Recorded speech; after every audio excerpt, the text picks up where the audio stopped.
If you're over 65, this video might just change how you live the next 20 years of your life.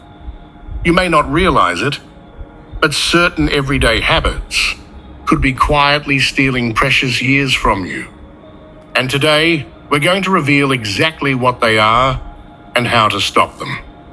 If you're new here, don't forget to subscribe for more life-changing insights, like this video if you find it helpful, and share it with someone you care about, because everyone deserves to live longer, healthier, and with more joy. Now, let's begin this eye-opening journey together. There's a quiet truth most people don't talk about. Life after 65 is a second beginning, not an ending. But for many, it can feel like an invisible line is crossed. The body slows down, loved ones become distant, time starts to move differently. And yet, within this chapter of life lies something extraordinary: the ability to rewrite the story of your health, happiness, and longevity. Mary, 72, sat on her porch one early spring morning, watching the sunlight filter through the oak trees in her backyard. She was retired, healthy by most standards, and yet something had been weighing on her heart. Over the past year, she had lost 3 close friends, not to accidents or sudden disease, but slowly, quietly, to the creeping consequences of lifestyle. One had grown too sedentary, another slipped into a spiral of loneliness. The third simply lost interest in caring for herself. They all had one thing in common: they never saw it coming. Mary began to wonder, what small habits, what unnoticed routines might she be carrying that could one day rob her of the years she still longed to live fully? It was this question that led her to a study by the National Institute on Aging, and later to a gerontologist, Dr. Elena Ramos, who had spent her life studying the subtle shifts in behavior that, over time, can either extend life or quietly shorten it. What she discovered, what you deserve to know, is that there are 7 deeply common habits that often go unnoticed after 65. They're not dramatic or obvious. In fact, they appear harmless, but together, over months and years, they chip away at vitality, resilience, and joy. And the good news is, once you recognize them, you can change them. Let's walk through each one, not as warnings, but as invitations to reclaim more time, more life, and more of you. It begins with something so subtle, most never see it coming: the habit of sitting too much. At first glance, resting seems like a well-earned reward after decades of work, and to some degree it is.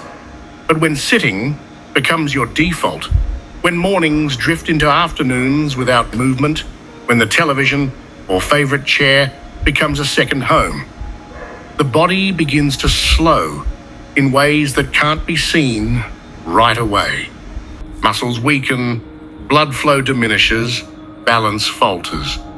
Studies have shown that prolonged sitting, even for individuals who exercise occasionally, is linked to heart disease, diabetes, and even early cognitive decline. Dr. Ramos often told her patients, motion is not just movement, it's life itself.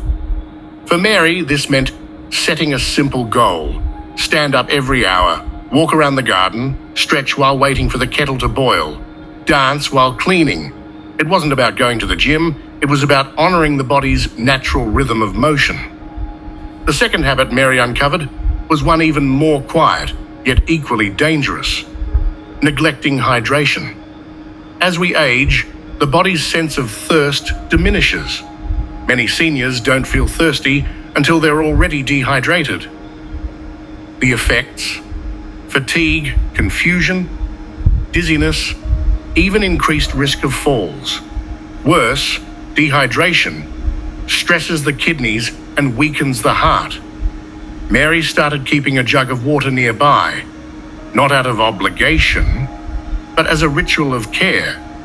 Each sip was a small act of kindness to herself. Herbal teas, water-rich fruits like watermelon and cucumber, even broths in winter. Hydration became a gentle rhythm in her day. The third habit, more emotional than physical, was one she hadn't expected. Emotional isolation. After retirement, after children move away, after friends grow distant, it's easy to let solitude settle in. And while solitude can be peaceful, isolation corrodes the soul. Studies from Harvard and Yale have both confirmed that loneliness is as deadly as smoking 15 cigarettes a day. It increases the risk of dementia, depression, and even early mortality. Mary didn't want to become invisible, so she reached out to a local book club, to neighbors, even to an online group of women her age who shared stories and laughter weekly.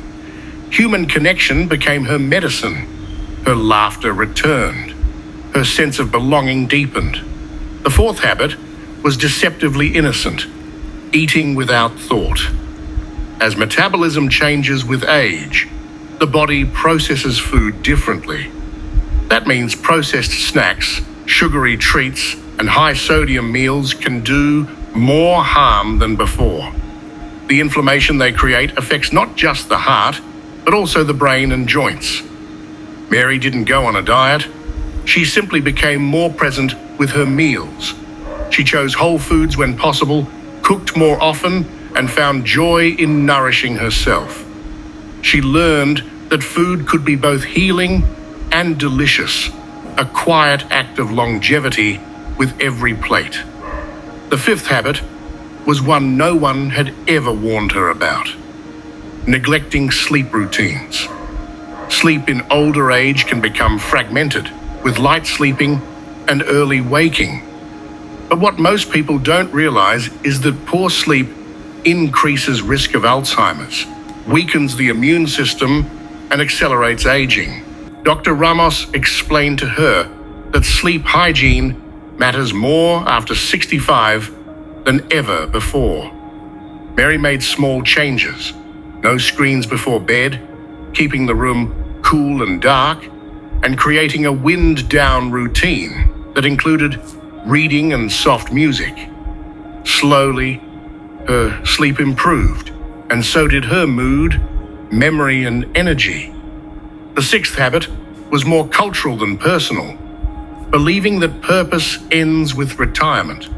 Too many people after 65 are told, implicitly or explicitly, that their usefulness is over.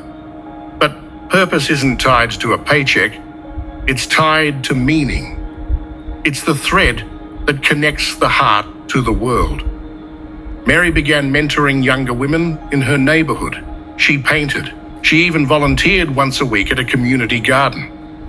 Each of these gave her days a sense of shape and her spirit a sense of importance. The science backs this up. People with a sense of purpose live longer, are more resilient, and are less likely to suffer from chronic disease. And then came the seventh habit, the most personal and perhaps the most powerful to break: resisting change. There's a quiet danger in believing that it's too late to change, that new habits are for younger people, that growth belongs to the past. But neuroplasticity, the brain's ability to change, exists well into the 90s. The heart remains open to wonder for as long as we let it, and resilience at any age is possible. Mary decided to challenge herself. She learned how to use a smartphone. She tried Tai Chi. She began writing down stories from her youth for her grandchildren. Each new challenge reminded her life does not end at 65, it reinvents. And so, if you find yourself wondering whether your daily choices are helping you live longer, or slowly eroding the years you still have, consider this gentle reflection. Are you moving enough? Are you staying hydrated? Are you connected to others? Are your meals nourishing you? Is your sleep deep and healing? Do your days have meaning? And are you still open to change? There's no shame in recognizing these habits, only power in changing them. You don't need to overhaul your life overnight. Even one small shift, standing up a bit more, reaching out to one person, choosing water over soda, can ripple forward in ways you can't yet imagine. Dr. Ramos once said, "The secret to living past 90 isn't a miracle. It's a mosaic of small, loving choices, repeated over time." And Mary, now 78 and feeling more vibrant than ever, would agree. She often sits on that same porch, but now she does so after a long walk. Her water glass rests beside her. Her phone buzzes with a friend checking in. There's a glow in her eyes that wasn't there before, because now she knows life is still hers to shape, and she's doing so one mindful day at a time. So if you're over 65 and reading this, take heart. The years ahead are not just numbers on a calendar. They are rich with possibility, ready to be claimed. Break the silent habits, stealing time from you.